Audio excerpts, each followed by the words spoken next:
Hello everyone! Welcome back to Japan Travel December 2025 Journey across Kyushu and Yakushima Episode 4. I'm Geisha Live, Japanese living in Germany. If you haven't seen this series yet, be sure to start from episode 1. In this episode, I finally get to visit the long-awaited Takachiho Gorge in Miyazaki Prefecture. Takachiho Gorge wasn't just beautiful, the journey to reach it was also incredibly scenic. After that, I headed to Hyuga City where I was staying that night and went to a really delicious local teishoku restaurant. Do you all know what teishoku is? I'm sure many people don't know the word teishoku, but I will explain that in the latter half of the video.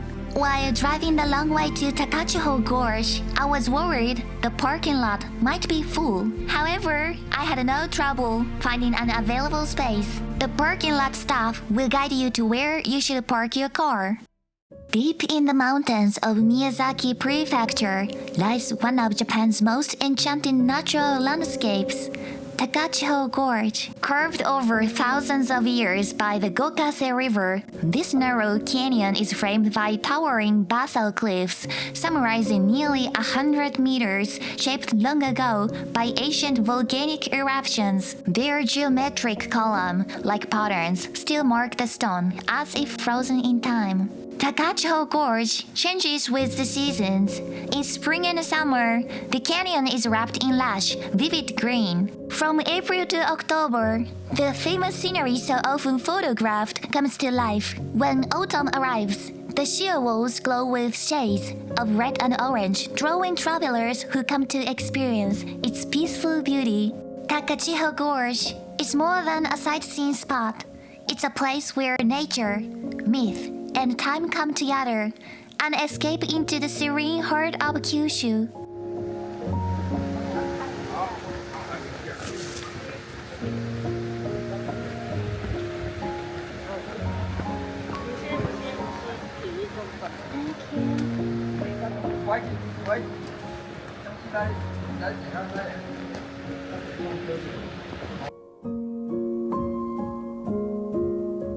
At the heart of the gorge is Manai Falls, a graceful 17-meter waterfall that spills into emerald-colored water below. Whether you see it from a rowboat gliding quietly beneath the cliffs or from the walking path high above, the sight is equally unforgettable. Beyond the cliffs and the waterfall, Takachiho hides a deeper story, one woven into the roots of Japanese mythology. According to legend, this valley is where the sun goddess Amaterasu once hid herself away, plunging the world into darkness. The nearby Amano Iwato Shrine is said to stand near the sacred cave from this myth, connecting the gorge to one of Japan's most ancient tales. Walking through Takachiho, it's easy to understand why these stories were born here. The air is cool and still, carrying only the rhythm of waterfalls and the soft echo of river water brushing against stone.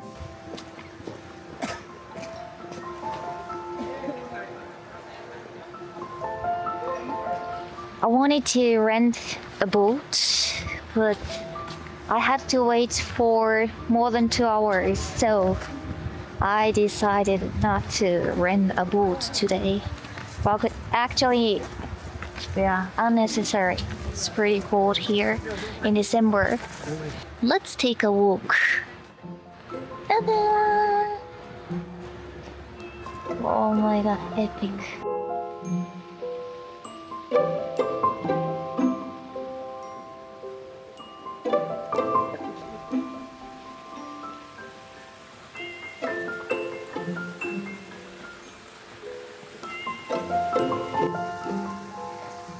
I found a waterfall, not big one, but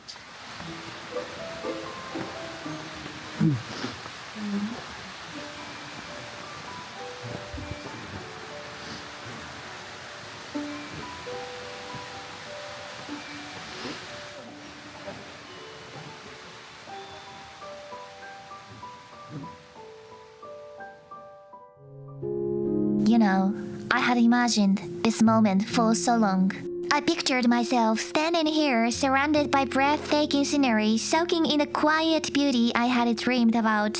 But when I finally arrived, the atmosphere was nothing like I expected. Instead of tranquility, I was met with a wave of noise and the echoes of busy conversations.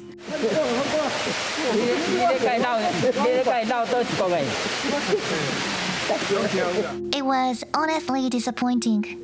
I wanted to feel connected to the place, to let the scenery speak for itself. But the sounds of people drowned out almost everything. If I had edited this video differently, I could have hidden all of that. I could have shown only the beautiful angles, muted the background noise, and crafted a perfectly peaceful scene. But that wouldn't have been the truth. I chose to live this moment as it really was. Yeah. It's even better to see the scene from here. Oh my god. No, I can't. I really can't believe. Imperfect, noisy, and far from the serene image I had in mind. Because travel isn't always cinematic. Sometimes the beauty of a place is overshadowed by the reality of crowds. And sometimes that contrast teaches you something. The scenery was stunning, truly. But I kept wondering how different this experience could have been if I'd been able to hear the birds, the wind, the water, instead of the sound of tourism itself. Maybe that's the lesson of this visit, that even the most beautiful places can feel different depending on the atmosphere. And that's okay. It's all part of the journey. And suddenly it became so loud and I just ran away. I just wanted to enjoy the scene, the sceneries.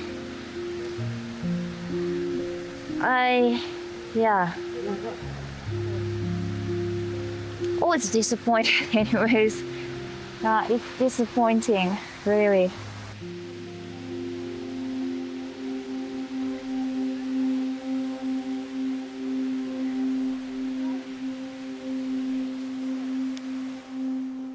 Along the southern end of the gorge, you'll find small restaurants, a fishing pond, and even a freshwater aquarium, perfect for a quiet break between walks. And if you are visiting between mid-May and November, stay until evening, when the gorge is softly illuminated and the water reflects the lights like a hidden dream.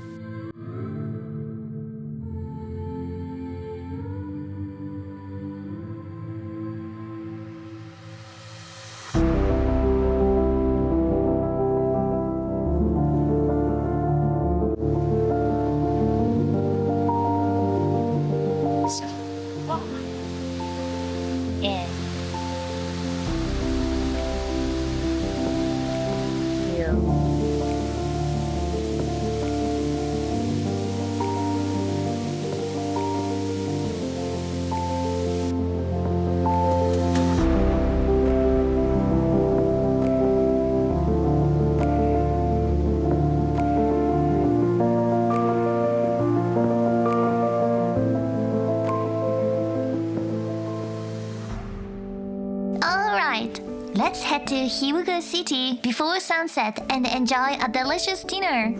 Nestled along the eastern coast of Kyushu, Hyuga City is a serene port town where the power of the Pacific Ocean meets Japan's ancient myth.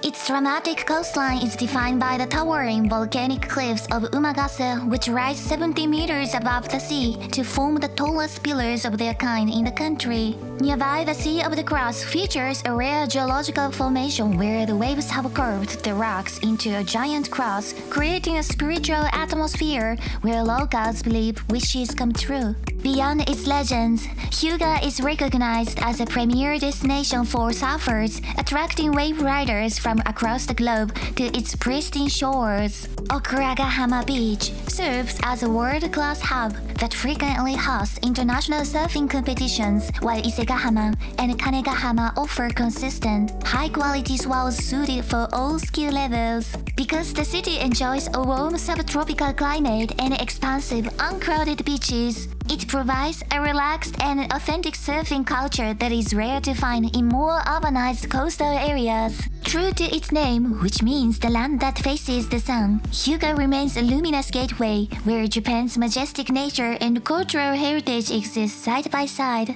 For dinner that day, I went to a restaurant called Miyakoya in Hyuga City. They ran not only the restaurant, but also guest house. I had a set meal, teishoku, that was incredibly delicious and surprisingly inexpensive, not at all, reflecting its quality as well. But I make Hojicho tea. This is Genmai tea. This Genmai tea. Roasted rice cracker.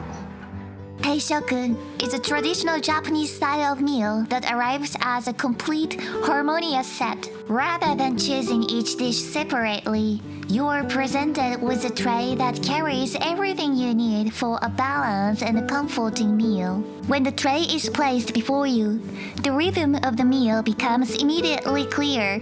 The steaming bowl of rice anchors the set. The miso soup brings warmth, and small side dishes add color and texture. At the center sits the main dish, perhaps grilled fish, crisp tonkatsu, ginger fried pork, or another everyday favorite, quietly declaring itself as the star of the meal without overpowering the rest.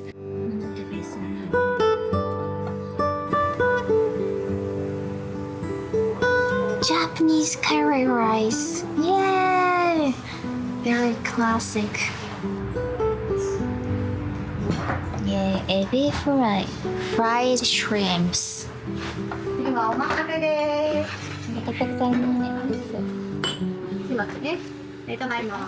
So, this is recommended teishoku meal set.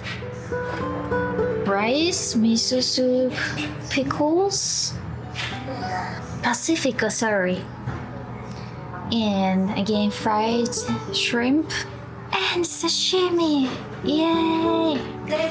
This is chicken namban, fried chicken and tomato sauce with Japanese special tomato sauce. Chicken namban. Interesting, right? Chicken namban.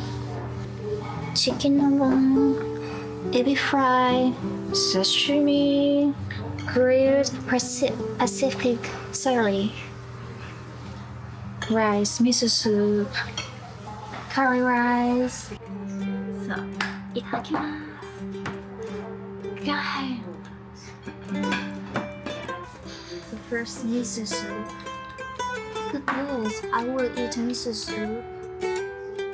Eating teishoku feels like experiencing a snapshot of Japanese home cooking. The variety invites you to move back and forth between flavors, a bite of the main dish, a sip of miso soup, a taste of pickles that refresh your palate, then a return to rice. Teishoku restaurants across Japan embrace this style because it offers an easy, reliable way to enjoy a wholesome meal. No fuss, no decisions to labor over, just a thoughtfully arranged combination of dishes that work beautifully together. I'll explain about the ebi fry. Golden, crunchy, and irresistibly nostalgic ebi fry is one of Japan's most beloved Western-style dishes. Large shrimp are dipped in flour coated with beaten egg, rolled in airy panko breadcrumbs, and deep fried until perfectly crisp. Inside, that crackling shell is tender, juicy shrimp, the kind that makes each bite feel like comfort and celebration all at once.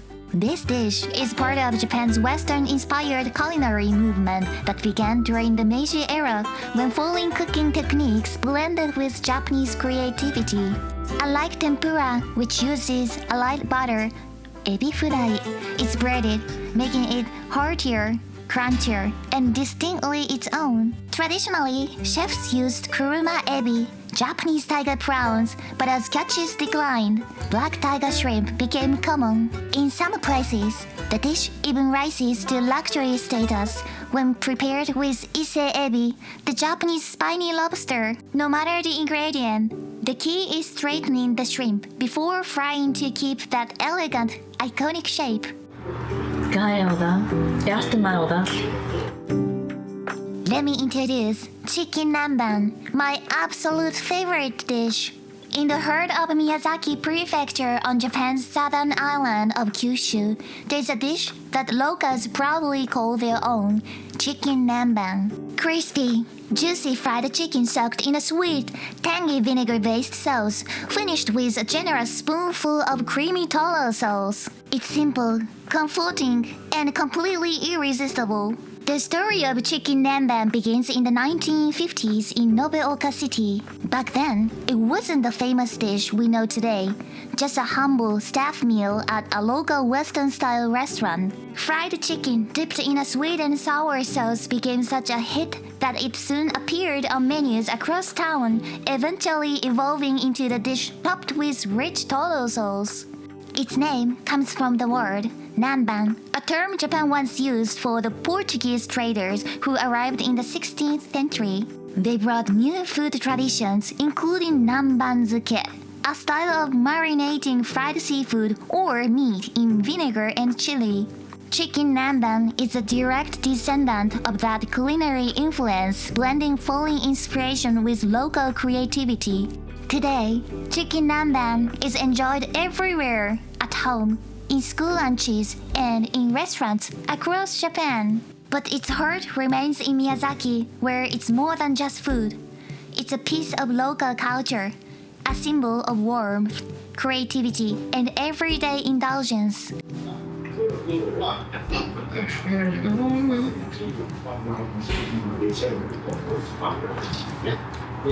Crazy.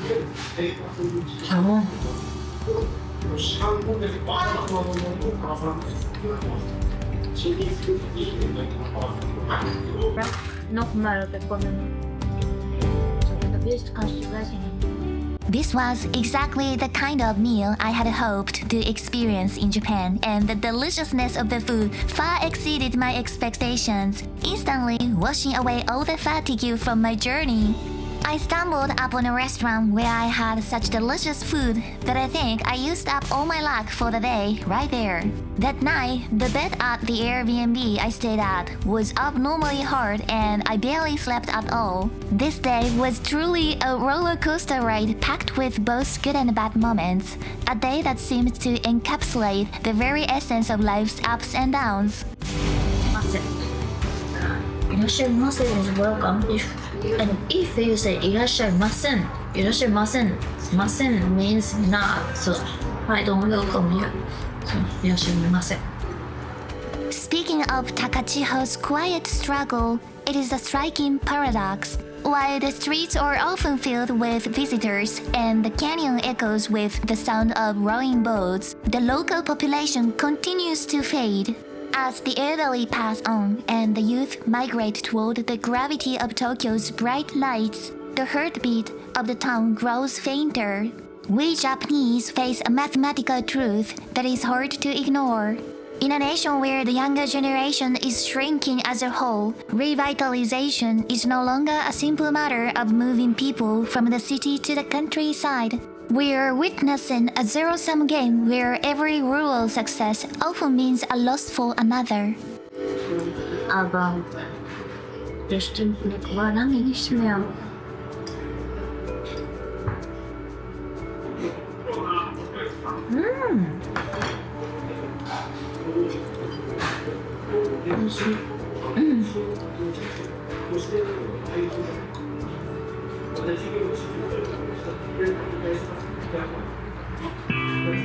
In the next episode, I'll introduce my one-night stay in Kagoshima Prefecture and the ferry ride from Kagoshima Prefecture to my long-awaited destination, Yakushima Island. I'm finally heading to my favorite prefecture, Kagoshima. I'll share scenes of my journey to Kagoshima, its local cuisine, and the ferry ride to Yakushima. I love riding ferries, and even now, watching footage of the ferry to Yakushima gets me so excited. In this series, Japan Travel December 2025, the island Yakushima was where I stayed the longest, so please look forward to the next episode. I paid 4,500 yen. So which means, now exchange rate is 180 JPY, Japanese yen, per euro, so which means 28-29 euro.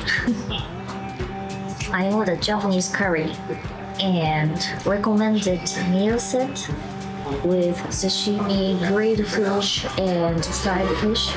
And additionally, I ordered fried shrimps and fried chicken with total sauce called chicken nama. In total, I paid 4,500 yen. Can you imagine? By the way, 1 o'clock. 1 o'clock. Do you guys know 1 o'clock? Stay tuned for the next episode and more exciting adventures. Thank you so much for watching.